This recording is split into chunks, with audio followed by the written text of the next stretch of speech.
దేవుని నామానికి వందనాలండి.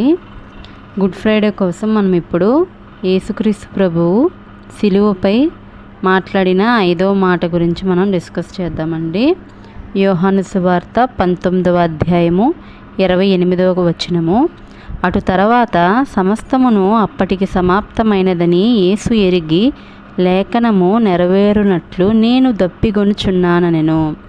అంటే ఇక్కడ యేసయ్య దప్పిగొనుచున్నాను అని చెప్పేసి అన్నారండి. దేవుడు ఎంతో గొప్పవారండి. ఆయన దప్పికొనమంటే ఇక్కడ నిజమైన దాహం ఏదో నీటి కోసమో దేనికోసమో కాదండి. మన యేసయ్య మన కోసం తన ప్రాణాలను విడిచారనమాట. ఆయన ఏం కోరుకుంటున్నారంటే ఆత్మల కోసం ఒక దాహంతో ఉన్నారండి ఆయన. మనం వాక్యాన్ని ఎంతైతే నేర్చుకుంటున్నామో ఆ వాక్యం ప్రకారం మనం జీవించాలని, వాక్యం చిత్తానుసారంగా మనకి దాహం అనేది ఉండాలండి.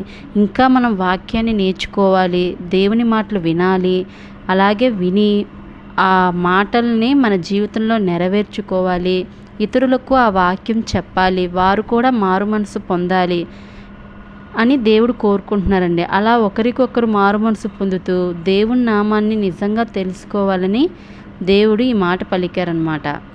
మనలో ఇప్పటి వరకు ఇంకా దేవుని నమ్ముకొని వారు ఉంటే ఈ క్షణమే ఒక్కసారి ఈ మాటలను జ్ఞాపకం చేసుకోండి.